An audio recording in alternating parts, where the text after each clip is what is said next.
Cinema ఫీల్డ్లో first ఆయన act చేసిన సినిమా మన దేశం అయితే ఫస్ట్ అగ్రిమెంట్ చేసిన సినిమా పల్లెటూరు పిల్ల 1116 రెమ్యునరేషన్తో స్టార్ట్ అయింది.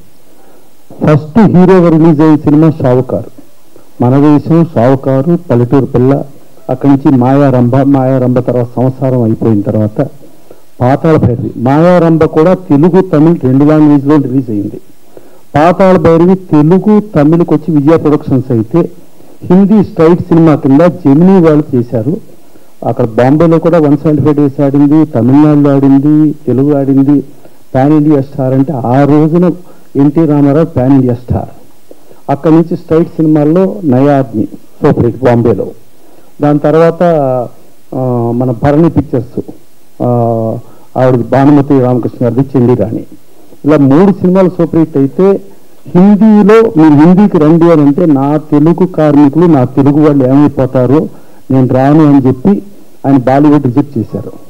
హాలీవుడ్లో లార్డ్ కృష్ణ చేస్తాను రండి అని అంటే నాకు హాలీవుడ్ అంటే ఒక బాలీవుడ్ హాలీవుడ్ని రిజెక్ట్ చేసిన వాళ్ళు ఎవరన్నా ఉన్నారంటే ప్రపంచంలో ఇక భవిష్యత్తులో కూడా ఎవరన్నా ఉంటారు అని అంటే ఎప్పటికీ మనం గతం చెప్పినా భవిష్యత్తు చెప్పినా ఇప్పుడు చెప్పినా ఓన్లీ ఎన్టీఆర్. ఆయన ఒక్కడే రిజెక్ట్ చేశారు, ఇంకెవ్వరూ చేయలేదు. సో అలాంటి మహానుభావుడు, మహా వ్యక్తి. అట్లాగే ఇల్లాడు జనార్దన్ గారు చెప్పారు మధ్యరాజ్ పరం గురించి. మధ్యరాజ్ పరం గురించి చెప్తే ఆయన 5 వేషాలు వేయటం జరిగింది. కానీ ఆయన కీచకుడికి లెన్స్ పెట్టుకుంటం జరిగింది. ఆ లెన్స్లో కళ్ళు కనపడవు ఆయనకి. ఆయనే డైరెక్టరు, ఆయనే ప్రొడ్యూసరు, ఆయనే ఉండి మైండ్ క్యాల్కులేషన్తో స్టెప్స్ ముందుకేసుకుంటూ ఇటు లెఫ్ట్ వెళ్ళాలి, ఇటు రైట్ వెళ్ళాలి, ఎక్కడ ఆగి డైలాగ్ చెప్పాలి ఏంటి అనేది మైండ్ క్యాల్కులేషన్తో యాక్ట్ చేయగలగటం అనేది ఎవరి వల్ల కాదు. అది చిరంజీవి సినిమాలో జరిగింది, తర్వాత మధ్యరాజ్ పరంలో జరిగింది. అలాంటి మహానుభావుడు, మహా వ్యక్తి. ఆయన గురించి సినిమా ఫీల్డ్ చెప్పాలంటే ఇక రారాజు చక్రవర్తి ఆయన తిరిగే లేదు. అలాంటి వ్యక్తి ఎప్పుడైతే మన దేశంతో స్టార్ట్ అయ్యారో, పల్లెటూరు పిల్ల 1116తో స్టార్ట్ అయ్యారో, నా దేశం సినిమాకి రోజుకి ₹1,00,000 రెమ్యునరేషన్ తీసుకుంటా సినిమా చేశారు. 18 రోజుల్లో సినిమా అయిపోయింది. భారతదేశంలో ఇంక్లూడింగ్ అమితాబ్ బచ్చన్ నుంచి ఏ ఆర్టిస్టు కూడా రోజుకి ₹1,00,000 తీసుకోవాలి. సో అలా ఆయన రోజుకి ₹1,00,000 తీసుకుంటూ ఆ కుటుంబానికి ఎన్నో కోట్ల రూపాయలు, అంటే ఆయన అలాగే కంటిన్యూ అయితే హైదరాబాద్ నగరం అంతా వాళ్ళ కుటుంబం ఆస్తి అయిపోవచ్చు, మద్రాసు నగరం అంతా వాళ్ళ కుటుంబం ఆస్తి అయిపోవచ్చు. చాలు ఇప్పటిదాకా కుటుంబానికి ఇచ్చా, కుటుంబానికి ఉన్నా. ఇప్పుడు కుటుంబం అంటే నా ప్రపంచ తెలుగు ప్రజలే నా కుటుంబం, నా తెలుగు ప్రజల కోసం నేను వస్తున్నా అంటూ పార్టీ పెట్టారు. నేను 1982లో పూణేలో MBA చేసేవాడిని. అక్కడ MBA అప్పుడు యూఆర్ ఫ్రమ్ అన్నారు, ఆంధ్రప్రదేశ్ అని చెప్పా.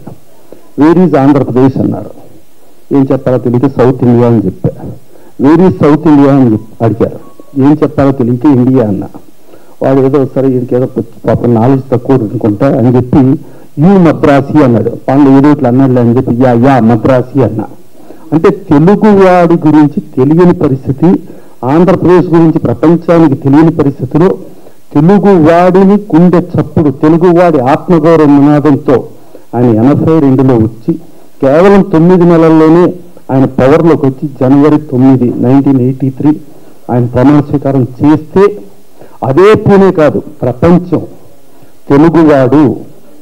తెలుగువాడిలో గుడివాడ అసెంబ్లీ నియోజకవర్గం గురించి మాట్లాడుకుంటూ తెలుగువాడి పౌరుష పరాక్రమాల గురించి ఎలుగెత్తి చాటే పరిస్థితి, అందరికీ తెలిసిన పరిస్థితి తీసుకొచ్చింది కేవలం that is one and only NTR. అంతేగాని మనకు మామూలుగా చూస్తే మనకు అక్కడ వెస్ట్ బెంగాల్ క్రికెట్ మ్యాచ్ ఆడుతూ ఉంటే గంగూలీ గారు 10 సున్నాలు కొడతాడు, కానీ ఆయన 11వ తీయటానికి ధైర్యం చాలదు. మన VVS లక్ష్మణ్ ఇక్కడ ఉండి కాలిరిగో చెయ్యిరిగో వెళ్ళి ఓడిపోయే మ్యాచ్ని కూడా గెలిపించుకుని వస్తాడు, అయినా ఆయన పీకేస్తారు. ఈవెన్ ఆయన రిటైర్ అయ్యింది కూడా మన హైదరాబాద్ మ్యాచ్ బిఫోరే రిటైర్ అయినా కూడా మన తెలుగువాడికి ఉండదు. అలాంటి తెలుగువాడిలో అలా చేయటం, ఆ చేసిన తర్వాత ఆయన ఉన్నంత వరకు భూమి ఆకాశాలు సూర్యచంద్రులు ఉన్నంత వరకు ఆయన ఉంటానే ఉంటారు. ఆయన చరిత్ర అదే. ఆ తర్వాత టీడీ జనార్దన్ గారు, ఆదిశాస్త్రి గారు పిలిస్తే వెళ్ళా. అప్పుడు జనార్దన్ గారు పరిచయం గారు, సార్ నేను వైఎస్ చౌదరి గారు ఇట్లా చేద్దాం అనుకుంటున్నాను అంటే, ఇది చాలా ఒక సముద్రాన్ని కొలవటం అంటాం, అంటే హద్దులు, సముద్రానికి హద్దులు తెలవు. అలాంటి కొలవటం అనే ప్రయత్నంలో మీరు దిగుతున్నారు జనార్దన్ గారు. సరే కష్టపడి ఆయన ఏంటంటే ఎంతకైనా ఎన్ని సముద్రాలైనా నేను కొలిసి వస్తానండి, నేను ఈదుకుంటూ వెళ్తానండి అని చెప్పి ఆయన దిగారు. దిగిన తర్వాత మనకి విజయవాడలో చేశారు అద్భుతం ఫంక్షన్.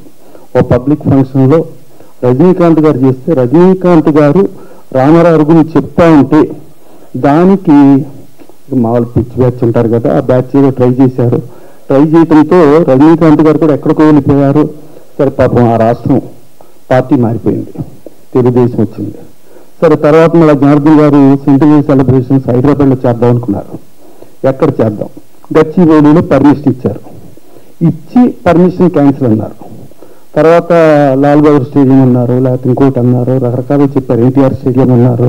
సరే అవన్నీ కూడా అప్పుడున్న గవర్నమెంట్ వ్యతిరేకించే పరిస్థితి వస్తే కైతలాపూర్ గ్రౌండ్స్లో కూడా టోటల్లీ గవర్నమెంట్ నాన్ కోఆపరేషన్. ఒక ఏసీపీ ఉండి ఒక అనురాధ గారు, కృష్ణవేణి గారు పెద్ద ఆవిడ 100 ఏళ్ళ పైన ఆవిడ, రోజారమ్మ గారు ముగ్గురు వస్తా ఉంటే 3 సార్లు రౌండ్ తిప్పిందంట. ఫైనల్గా నేను అది లాగి లోపలికి తీసుకొస్తే ఇప్పుడే నేను 3 సార్లు రౌండ్ తిప్పాను, మీరు 4వ సారి తీసుకొచ్చారా అన్నారు. అంత అద్భుతమైన కోఆపరేషన్ అది ఆ రోజున. అయినా సరే ఆ కైతలాపూర్ గ్రౌండ్స్లో బ్రహ్మాండం జరిగింది. మనకు భారతదేశంలో లెఫ్ట్ రైట్ తెలుగుదేశం కలిపి ఒక ఫామ్ చేసి ఒక ఎలియన్స్గా వెళ్ళి ఒక లెఫ్ట్ వాడు రైట్ కొట్టేశాడు, రైట్ వాడు లెఫ్ట్ కొట్టేశాడు, అలా జరిగిందంటే అదొక్క ఎన్టీ రామారావుతోనే సాధ్యమైంది. అలాంటిది కైతలాపూర్ గ్రౌండ్స్లో బీజేపీ దత్తాత్రేయ గారు ఉన్నారు, లెఫ్ట్ వాళ్ళు ఉన్నారు, మొత్తం కుటుంబం ఉంది, ప్రపంచం ఉంది. అదిలో చూసుకుంటే కైతలాపూర్ గ్రౌండ్స్లో జరిగిన దాంతో ఇక్కడ గవర్నమెంట్ని కూడా మార్చేశారు.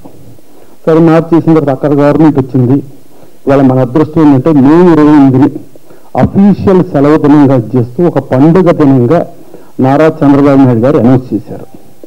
అలాగే తెలంగాణ గవర్నమెంట్లో రేవంత్ రెడ్డి గారు కూడా నేషనల్ లెవెల్లో నేషనల్ ఎన్టీఆర్ అవార్డు అని పెట్టి ఆ ఎన్టీఆర్ అవార్డు నందమూరి బాలకృష్ణ గారికి ఇవ్వటం చాలా అదృష్టం. డెఫినెట్గా మనం చూసుకున్నాం, ఇప్పుడు చరిత్ర చూసుకుంటా ఉంటే తాతమ్మ కళ కూడా 50 ఏళ్ళు అయిపోయింది. తాతమ్మ కళతో హీరోగా బాలకృష్ణ గారు ఎంట్రీ అయ్యి రామారావు రీతిలో ఉంది. అది కూడా 50 ఏళ్ళ ఫంక్షన్ మనం చేసాం. దాని తర్వాత ఆయనకి నేషనల్ అది వచ్చింది, పద్మభూషణ్ వచ్చింది. పద్మభూషణ్ తర్వాత నుంచి చూసుకుంటే ఇవాళ నేషనల్ ఎన్టీఆర్ అవార్డు వచ్చింది. సో బాలకృష్ణ గారిని కూడా చూసుకుంటే సేవారంగం బసవతారకం హాస్పిటల్ వాళ్ళ ప్రపంచంలోనే వన్ ఆఫ్ ది బెస్ట్. అలాగే హిందూపురంలో 2014లో ఆ సీటు గెలవలేని సీటు అనుకున్న సీటుని బాలకృష్ణ గారు గెలిపించుకొచ్చారు. అయిపోయిన తర్వాత 2019లో టోటల్గా 23 మంది గెలిస్తే 23 మందిలో 14 నుంచి 19కి మెజారిటీకి పెరిగిన ఏకైక MLA that is one and only Nandamuri Balakrishna గారు పెరిగింది. 2019 నుంచి చూసుకుంటే 2023 మళ్ళా మెజారిటీ పెరిగింది. అటు హ్యాట్రిక్ ఎమ్మెల్యే గారు చూసుకుని ఇన్ని సాధించడం ఇవన్నీ జరుగుతూ ఉంటే దానికి ఆదిలో మొలక కింద మన టీడీ జనార్దన్ గారు సెంటినరీ కమిటీ చేయటం, వాళ్ళకు వెన్నంటి ప్రతి విషయంలోనూ నేనున్నా అంటూ రామకృష్ణ గారు, మోహన్ కృష్ణ గారు, బాలకృష్ణ గారు అలాగే కుటుంబం ఉండటం, వాళ్ళు ఇంకా ముందుకెళ్తూ ప్లస్ 100వ జయంతి జరిగింది. ప్రపంచంలో నెల్సన్ మండేలా కాదు కదా, ప్రపంచంలో ఏ నాయకుడికి ఆయనకు జరిగిన 100వ జయంతి ప్రపంచవ్యాప్తంగా ఒక్కొక్క నగరంలో, ఒక అట్లాంటా నగరంలో అయితే ఒక సేమ్ నగరంలో 4 చేశారు, 4 టైమ్స్ చేశారు. అలా చేయగలగటం అదంతా ఒక్క ఎన్టీ రామారావుకే సాధ్యమైంది. అందుకని ఆయన చరిత్ర గురించి చెప్పుకుంటా ఉంటే కొన్ని సంవత్సరాలు అయిపోతాయి. డెఫినెట్గా అంతటి మహానుభావుడికి ఒక 100 అడుగుల విగ్రహం డెఫినెట్గా ఇక రేవంత్ రెడ్డి గారి గవర్నమెంట్ గ్యారంటీ చేస్తున్నాం అనుకున్నాం. అలాగే నీరు కొండలో కూడా చంద్రబాబు నాయుడు గారు చేస్తారనుకున్నాం.